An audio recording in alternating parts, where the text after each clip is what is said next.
All right. Today we're going to explore Orthodox and Conservative Judaism. Um, Today's two speakers are Ahmed Ali and Adil Gulamov. We have Madeline Cortez and Kenzie DeHart with us that we're doing the research and the slideshow. So let's start.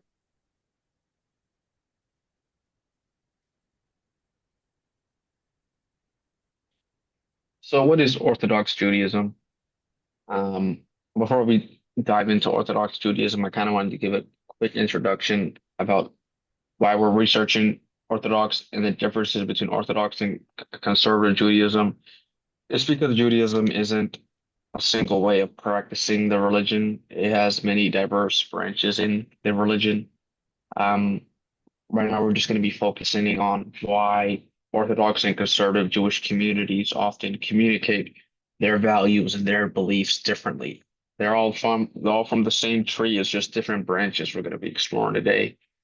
And I also wanted to preface this by saying that we're not going to be diving deep into theology here while we are exploring religion. This is just examining cultural values, and we're going to be focusing on beliefs, practices, Sabbath, holidays, diet, dress codes, social life, and even marriage.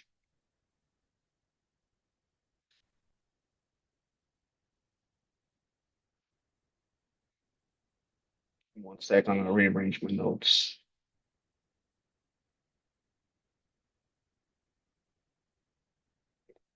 So Orthodox Judaism.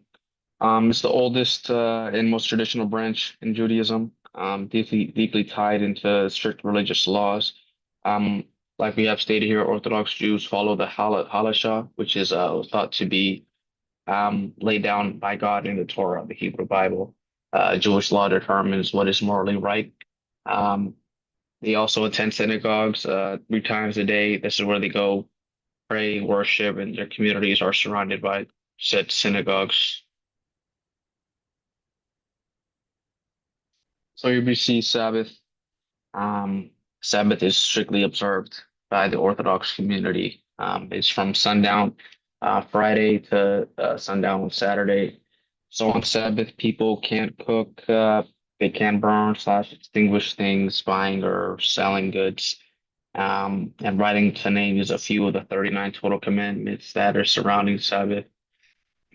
This is because it's a day of rest and worship for the Orthodox community.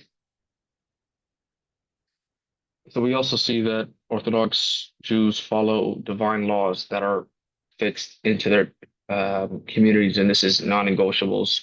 We'll see later in slides that they take their religion and seriously. So there's a lot of aspects that they follow strictly from the Torah, like in conservative Jews that Adil will touch on, which is a little bit more loose on their end. So holidays, these are some of the important holidays observed. We have Passover, Shavuot, Sukkot. These holidays honor the historical events. They'll last anywhere from 1 to 8 days. During these festivals, people do participate in special prayers. We got special dishes, and they also dress a certain way. Here you see in these images is a pretty good example of from what we researched that really captures the holidays and what their dress code is like, how they interact with other members of their communities as well. So diet is pretty interesting in the Orthodox Jewish community. They have certain dietary laws that they stick to. They follow a strict kosher diet, which says things not to eat shellfish or pork, no meat tainted with blood. They cannot cook meat or dairy together. Storing it with each other is okay though. These dietary rules affect some of the social bondings in workplaces or even communities. If you look at most ingredient labels in America and I believe around the world, they should say kosher and what's not kosher behind them to include communities like the Jewish community in it. So dress code is pretty interesting. You see Orthodox Jews clothing. basically signaling the religious identity. Um, when we look at photos like these of Jewish men and women in their garments, we see how important and sacred these practices are to them. We see that the men wear a yarmulke or kippah after marriage. Most Orthodox Jewish women cover their hair like other religions. They use scarves and hats, and they take it off in private areas like their homes, like other religions as well. This just goes to show how important um, their religion is to them and how they translate that into whatever community they're in. So here we see social life and marriage. Speaking Yiddish and Hebrew is really prevalent in the Orthodox community. Orthodox Jews are very family oriented. We see close-knit communities. Most kids go to private Orthodox schools. Something personal. When I took a trip to New York a couple of years ago and actually witnessed some of these Orthodox schools, and it's kind of cool to go to kind of these Jewish communities, and we just see they got everything down with them. Like they got their own school buses that has Hebrew on it. It's like a whole cool Jewish area. So that it's really cool how they can prioritize their faith while still embracing American culture. I even got to talk to some of them, and they're really nice people. So marriage, couples fast until the ceremony. The rabbi gives his blessing, and then at the end of the ceremony, they break a wine glass in a cloth. This is something I've seen in Jewish weddings on TV, and it's a pretty cool tradition that they have. The couple breaks a fast together in a private area, and then for the next week, each family and a friend hosts parties for the couples. All right, Aldo. Thank you very much. That was very compelling, Ahmed.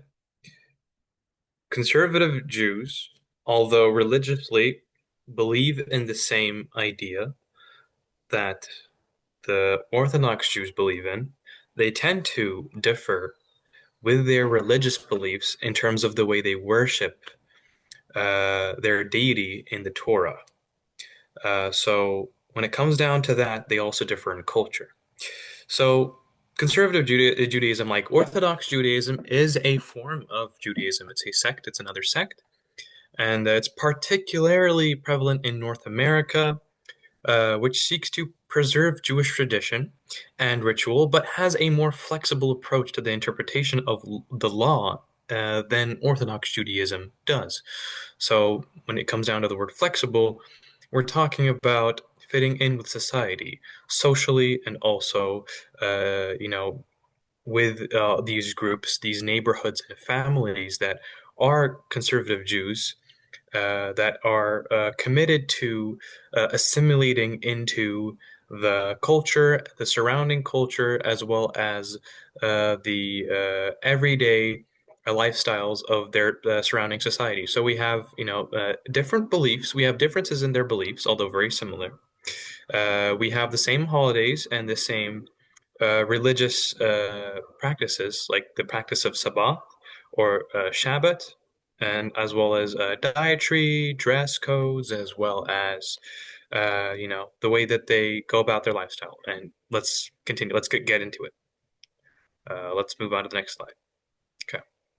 So we definitely have differences in terms of beliefs and their spiritual practices. So conservative Jews believe that the law that comes from halacha, the Jewish law, is important, but can adapt over time. So when it comes down to implementing that within families and also important events where friends and other people of the Jewish faith meet up, and not only meet up, but the way that they interact with each other, that law that is used to make up what the Jewish people can think and believe and make decisions on, adapt and change over time depending on how the social fabric around them looks like. So They think that the Torah was inspired by God, but written by humans. Its interpretation can be changed with modern life. And this definitely differs with culture as well as right now entertainment. Entertainment definitely has a very large influence over conservative Jews because the way that the conservative Jews grow up learning about their heritage and also their religion is through music, through cartoons, through a variety of, and that is oftentimes not something that is used by Orthodox Jews. They tend to stick to very repetitive and very uh, origins-based ways of educating their families and Jewish fellow Jewish community members. So you have conservative Jews that also follow those traditions, like, kosher, which is a dietary law, or attending synagogues for prayers. They have a more flexible approach to that, meaning that the way that they worship, what they choose to do, the way they interact with their family members and other friends that are Jews are just a lot less originally interpreted the way that it is originally interpreted by the Orthodox Jews. Let's keep going. So let's get into Sabbath or Shabbat. So Sabbath, the Romanized version of the word Shabbat, starts on the Friday evening and ends on the Saturday. Yeah, starts on the Friday evening and ends on Saturday. So when it comes down to this holy day for all Jews, like regardless of sect, uh, conservative Jews observe Sabbath from sundown. Sundown would mean when you have the sunset, when the time of the day goes into evening, and you have sundown on Saturday as well. So it is also similar to the way Orthodox Jews practice Sabbath. However, the catch is they do permit some activities like driving to the synagogue. Oftentimes, when it comes down to families or perhaps neighborhoods consisting of conservative or Orthodox Jews, it's oftentimes very common that Orthodox Jews will try to live near the synagogue that they can carry out their spiritual practices in. However, conservative Jews don't really tend to try to live near synagogues. They don't really have a strict um, pretend, they don't tend to have a strict consensus of where they live, as long as they're able to drive to that location. And they also have limited cooking.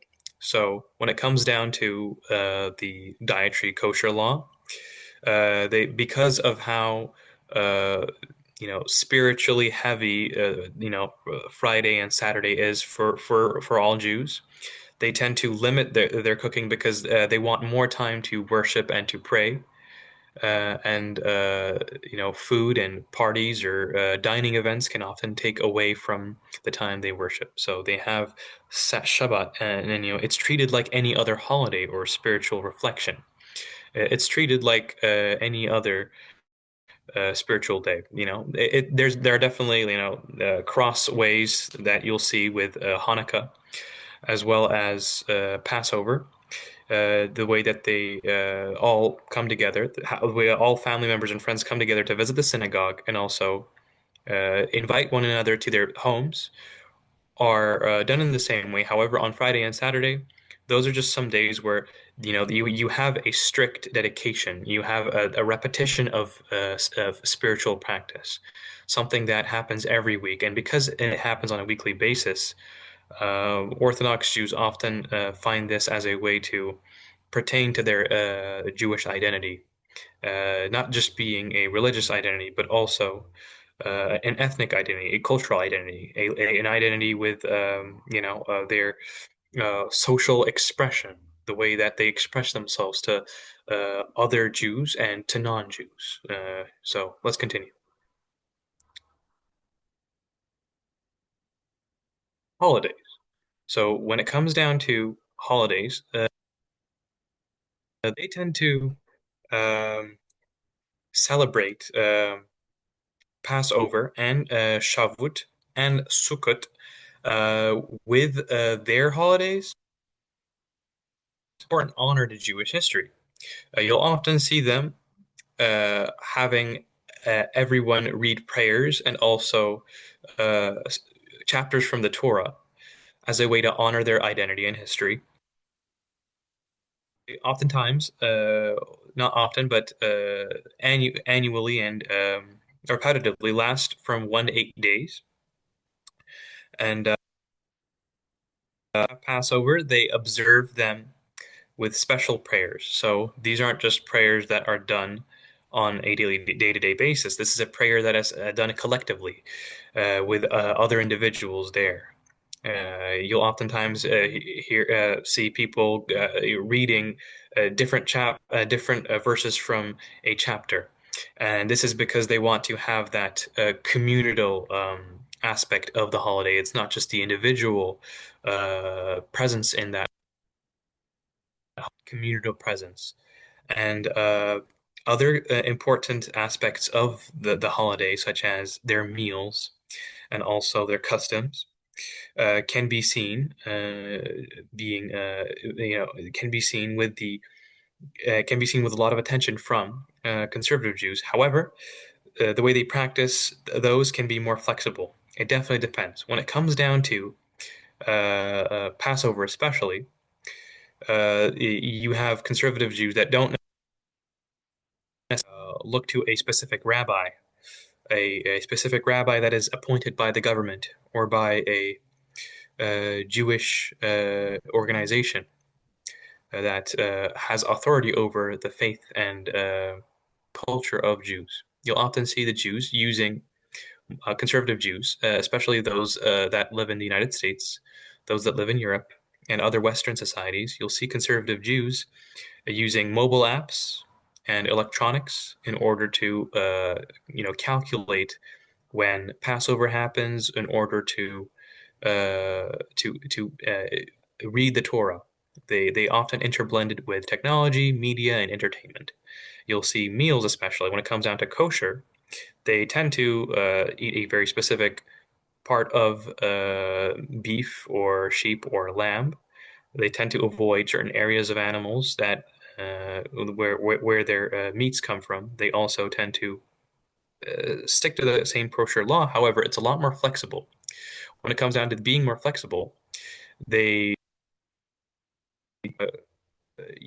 follow a specific kosher brand, not even a kosher brand, but a kosher standard. Personally, comes off or seems to them as kosher, and they make that decision on whether they'll have that meal in Passover or on Shavuot based off of their personal understanding. Uh, let's continue.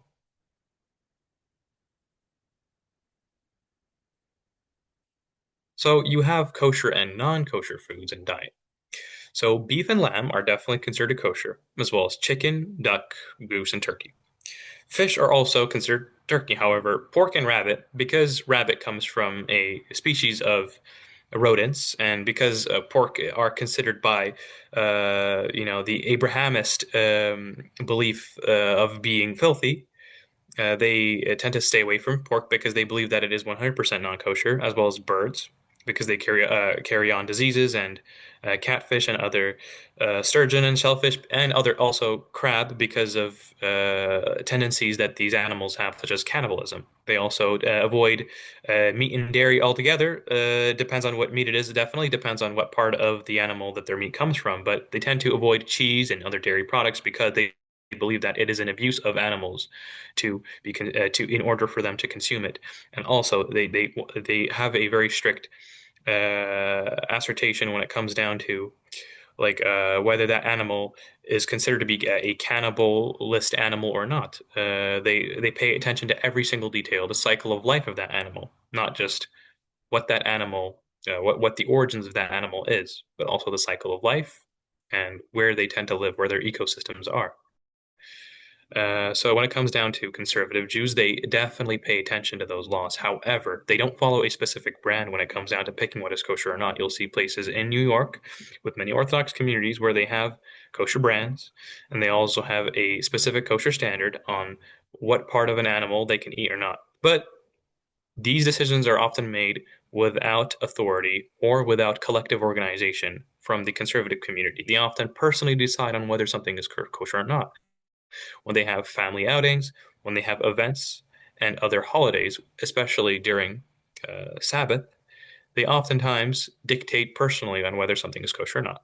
And when it comes down to pork, they always more often than not avoid pork, even if they have no other choice in some certain situations. They always avoid it, like the Orthodox do if it's very blatantly pork. And, they mix meat and dairy or eat non-kosher foods depending on their beliefs. Sometimes because conservative Jews don't are not appointed to a rabbi for holidays such as uh, Passover. Because they aren't appointed to a rabbi in whichever district or here in America county they live in, they oftentimes decide to not follow the kosher law altogether, simply because of their personal belief. They don't have a collectivist standard of tradition and religious practice that the Orthodox community does. The Orthodox community is a lot more collectivist in terms of their religious practices. So let's continue. Clothing is very crucial towards in terms of the culture of Orthodox and conservative Jews alike. Again, there is a dress code and modesty when it comes down to the Jewish dress code is having clothes that fit the over the shoulder, below the knee ratio. So, as long as, your clothes don't go over the knees, or are not cutting off by the shoulder of your limbs, you are generally considered to be dressed modestly. However, this is not always strictly adhered to. This is not always implemented within families or other neighborhoods. So there is a dress code that is prevalent in both conservative and Orthodox Jewish communities. Men do wear their kippah, so they have a different set of clothing in all Jewish communities. Some of them have a larger traditional yarmulke, depending on how you want to pronounce it. But the kippah is a more religious, type of clothing. It is considered to be a more religious type of clothing. The yarmulke would be considered to be a more cultural, more um, cultural based type of clothing. You'll often see, when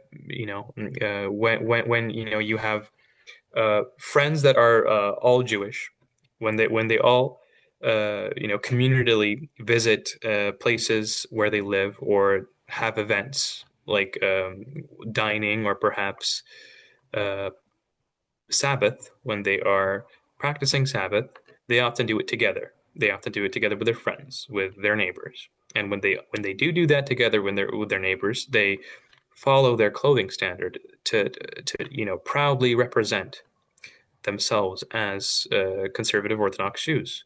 It's not always required to cover your hair for the conservative tradition. Once you are married, you are considered to have a husband or a woman. You are not, necessarily required to wear it, although it is highly encouraged. And modest clothing is encouraged. Like Orthodox Jews encourage that as well, although it's less strict. Let's continue. Social life and marriage are crucial points that make up the lifestyles and social fabrics of conservative Jews. So, the social life of a conservative Jews would tend to lead with questions when talking to others.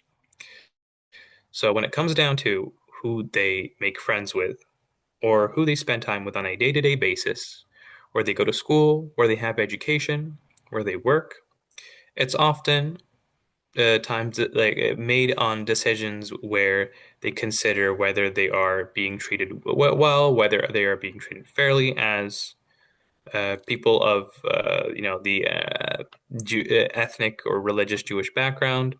They oftentimes try to avoid opportunities for anti-Semitism. They avoid other very very harmful opportunities for them. This is why they like to make decisions communally. When you have a coming of age of a Jewish child, or when you have a member of a Jewish born family that is deciding on occupation or deciding on an educational decision, an education concerning decision, they often have to agree with that. They often all have to agree on that decision as a family, as a whole. Uh, they tend to speak Hebrew. When conservative Jews hold on to Hebrew, they use the more modernized and uh, standard of Hebrew that was developed in early day Israel after Israel implemented Hebrew as their national language. So you definitely have a more modernized dialect of the ethnic Jewish language. You have a focused on following the Jewish laws, which are part of the social life of conservative Jews, although they aren't appointed by a rabbi and they are not penalized uh, from their family members or friends for not following those laws. They are highly encouraged to. And their marriage oftentimes happens between men and women. They are very strict with men and women based marriages. This can be seen in both conservative and Orthodox Jewish communities. You have both the groom and the bride read from the Torah. So when a marriage happens, the Torah is included in their marriage, meaning that their spiritual practices have to be based on the Torah. They could include a reciprocal act like placing a kippah on the groom's head. So these are oftentimes practices that happen in weddings when the groom's family and the bride's family get together in a wedding.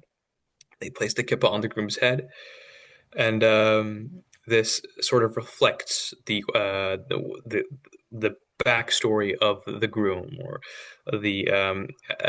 it's displayed more as a it's displayed as more of a sign of respect for the bride's family to be seen as their bride is being put into good hands, and you have the bride that puts a ring on the groom, which is not very commonly seen throughout Western society. Definitely something that stands out with conservative Jews.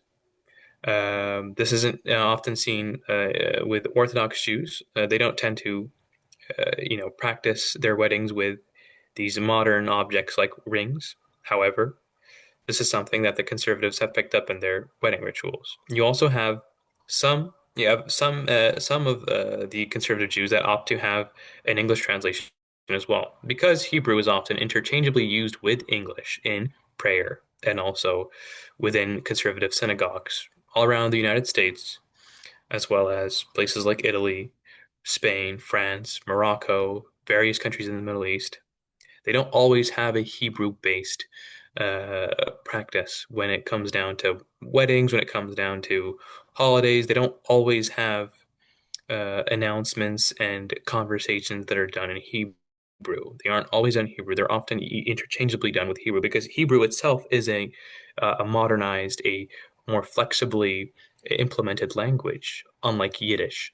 So the ketubah in marriages talk about if the couple divorces. So you often have a conduct which is made by both the groom and the bride for when the marriage happens and what happens after their marriage. They are expected to stay together, and it is genuinely considered to be religiously considered to be sinful to divorce. However, there are decisions that are made once there are agreements and terms that have to be met if the couple divorces, and this is done by a like rabbi-like figure called the ketubah, and the ketubah has a role to play in weddings when uh, the wedding ritual happens. So let's continue. We have similarities and differences that are very prevalent even today, that have been around for decades and even centuries as the conservative and Orthodox Jewish communities around the world have diverged culturally and interculturally. What definitely is similar between how Orthodox and conservative Judaism what definitely is similar between the way that they communicate is how they oftentimes tend to think and make decisions collectively. Although conservative Jews and Orthodox Jews have different jurisdictions, where they can live, how far away they can be from a synagogue for Sabbath or for prayers or for holidays, they oftentimes have a strict adherence to the Torah. They have a they have marriages that depend on the Torah, depend on the law that is written in the Torah, although they interpret it differently, although their adherence to it, and although the penalty for not adhering is different within uh, both communities.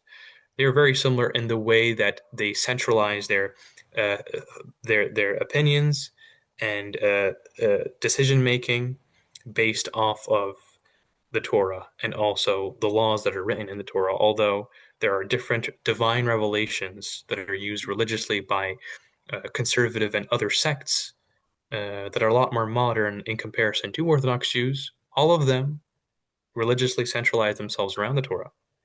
You definitely have marriages and couples that diverge in their decision making. You see more of a patriarchy in the Orthodox Jewish communities because in the Torah, it is encouraged for the woman to be a family reader, to be an individual that looks after children, that looks after the family of their husband, while the husband's lifestyle is more based off of occupation.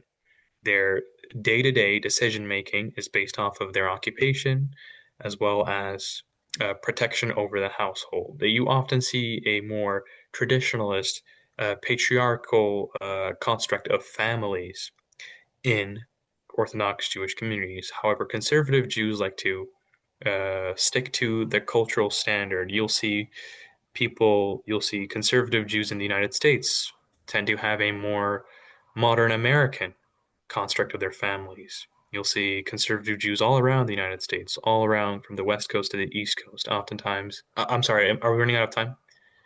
I wanted to jump in actually real quick. Yes, Off these cultural dimensions, yes, you see that yes. kind of I'm going to score higher on the uncertainty avoidance because the stricter rules and the non-negotiables that they follow kind of provides structure to them, unlike conservative Judaism's. I Could you mean, pause? Jews. Yeah, okay, okay. We're gonna score higher on those. Yeah, yeah, and then the conservative Jews are gonna they kind of have more of an individualistic lifestyle. And that's gonna show up how they organize, how they speak, and Yeah, how they. Sorry less about that. con We you're got good. 5 minutes. You're good. You're totally good. Less collectivist and more individualistic. Absolutely. Absolutely. Similar to the cultural fabric of America. And you also have, differences between, uh, the way that they celebrate their holidays. So again, when you have Sabbath, but not just Sabbath, right? The Shavuot and the key holiday, which is Hanukkah, that happens annually around the world. You often see, married men and women coming together every single time, and they always have to be around one another, which really sets a tone on how important family is in Orthodox communities. It's often seen as the shell, the protective shell around Jewish values, whereas in conservative Jews, their protective shell is their own interpretation of faith and their own interpretation of identity. And let's continue.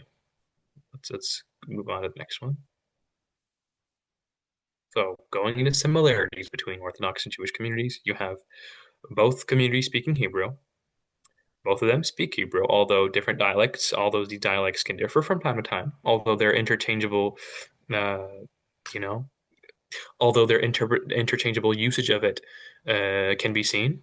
They both speak Hebrew, they both follow the Torah, are extremely committed to their beliefs and traditions, and they always have the same Jewish foundation. They believe in the same divine deity that is written in the Torah, and they have the same rituals, although they might be done at different times of the day. Their adherence to electronics, definitely, especially with Orthodox Jews, because they don't believe in the influence of modern technology in timing and as well as practice of their holidays. You'll often see them worshiping differently, however, believing in the same centralized belief, which is the Torah. And both of them are very respectful towards one another, in family, at least in family and other friends and acquaintances based scenarios where they interact with other Jews, other non-Jews. They tend to be very inclusive. Even the Orthodox Jews, even if they find it more comfortable to be around other Orthodox Jews, they are very hospitable in their communities, especially like I noticed Ahmed was talking about how when he visited New York, some places in New York, he saw some school buses and he saw some, posts around the city, uh, some signs at services like, restaurants, some places that have events that are administrated by Orthodox Jews. You'll see them interact with tourists, visitors, and people of other faiths alike, and they're very polite and very welcoming to share their culture with them. And you'll see this with conservative Jews too. The differences, the key differences in terms of both of these two sects would particularly be in their traditions, based off of how, yeah, yeah, they interpret them in a way that reflects the reality of modern life.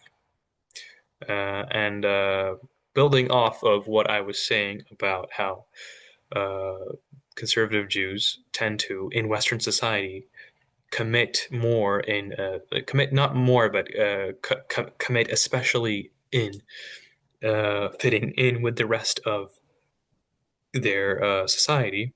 They tend to pick up certain practices like entertainment, and outside of entertainment, also athletics, arts that are in certain contexts prohibited in the Torah. They tend to interpret it. They tend to interpret the terms of prohibition differently, and because of that, they make certain decisions in their lives differently than conservatives do.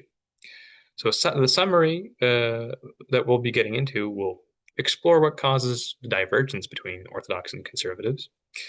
You will see various aspects of each culture having, information about them. These individual groups have both similarities and differences between them. Some things that will be looked at from all groups are religious and cultural sources. Thank you very much. Did not mean to cut you off. Sorry. Sorry? Yeah.